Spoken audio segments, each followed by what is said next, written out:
Shalom, మీకు ఉదయకాల శుభములు. అనుదిన వాక్య ధ్యానం డైలీ బ్రెత్కు మీకు స్వాగతం. Praise the lord.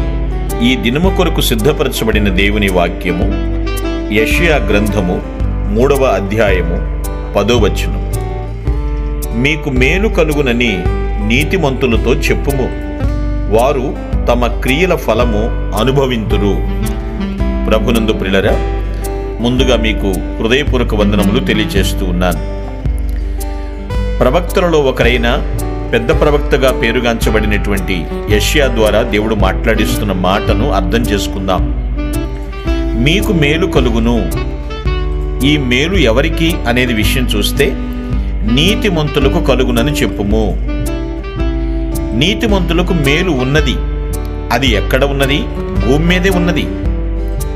ఎవరు నీతిమంతులు మనకు తెలుసు.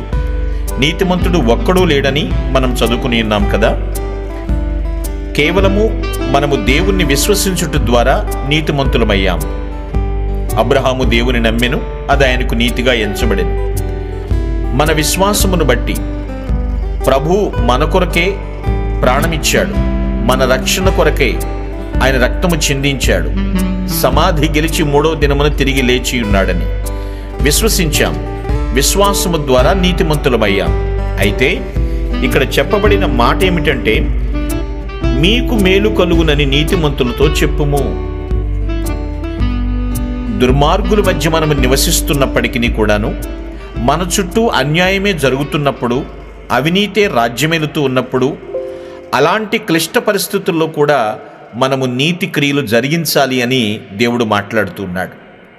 చాలామంది ఇలా ఆలోచిస్తారు, ఇంతమంది అన్యాయస్తుల ముందు నేనే లెక్క, నేనే పాటిది, నేను చేసిన మంచి కనబడుతుందంటారా? వేస్ట్, నేను చేసిన ప్రయోజనం ఏమీ లేదు అనుకునే వాళ్ళు ఉన్నారు. అయితే వాక్యమును బట్టి నేను మీకు ప్రబోధ చేసేది ఏమిటంటే, నిన్ను దేవుడు నీతిమంతుడిగా, నీతిమంతురాలుగా మార్చాడు. ఆ నీతి క్రియలే జరిగించాలి తప్ప చుట్టూ ఇలా జరుగుతుంది కాబట్టి నేను అందరితో పాటు ఒకలాగానిది ఎప్పుడూ ఆలోచించకూడదు. Please don't think negative. దేవుడు మన పక్షమున ఉన్నాడు. నువ్వు చేసేటువంటి పని ఫలితం వెంటనే నువ్వు చూడకపోవచ్చు, కానీ దేవుడు దానికి ఖచ్చితంగా బహుమానం ఇవ్వడానికి సిద్ధంగానే ఉన్నాడు. అది ఆ బహుమానం అనేది ఈ భూమి మీద అనుభవిస్తాము, పరమందు కూడా మనం అనుభవిస్తాము. కాబట్టి నీతి క్రియలు చేయటానికి ముందుకు రండి. నీతి కార్యములు దేవుణ్ణి మహింపరుస్తాయని మర్చిపోవద్దు. దేవాది దేవుడు నీ క్రియలను బట్టి మహిమపరచబడాలనుకుంటున్నాడు. మీరు చేసే నీతి క్రియలను బట్టి దేవుడు అనేక జనాంగాన్ని రక్షించాలని తాపత్రయపడుతున్నాడు. చాలామంది చూస్తూ ఉంటాం కదా, అనేక మంది పాలు పోస్తే నేనొక్కడే నీళ్లు పోస్తే ఏమైందిలే అనుకుంటే నీతి క్రియలు ఎక్కడి నుంచి వస్తాయి? నీతి కార్యములు జరిగిస్తేట దాని ఫలితం అనుభవిస్తారు. గ్రహించండి, మనము చేసే కార్యాలను బట్టే దేవుడు కరుణించడం కూడా ఉంటుంది. రక్షించబడితే సరిపోలేదండి. బాప్తిస్వం పొందాను, ఆదివారం ఆరాధనకు వెళుతున్నాను అంటే సరిపోలేదు. క్రియలు కూడా ఇంపార్టెంటే కదా. విశ్వాసం లేని క్రియలు మృతం, క్రియలు లేని విశ్వాసం మృతం అని ఎన్నోసార్లు మాట్లాడుకుంటూ ఉంటామే. మరి మన క్రియలు నీతి క్రియలేనా?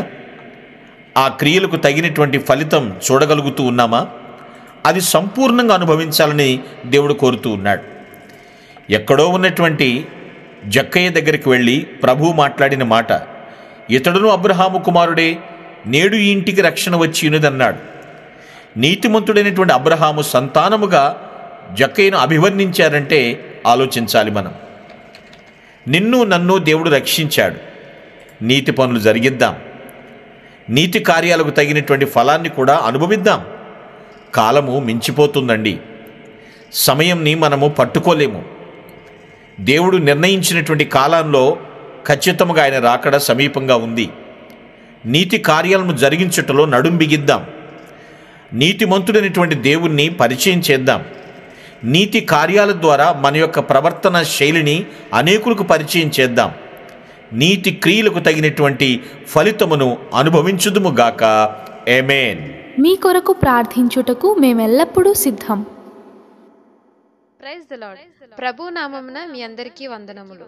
ఈ మా సందేశముల ద్వారా మీరు ఆశీర్వదింపబడినట్లయితే మీ తోటి వారికి షేర్ చేసి దేవుని రాజ్య సువార్తలో మీరు కూడా పాలుభాగస్తులు కావాలని ఆశిస్తున్నాం.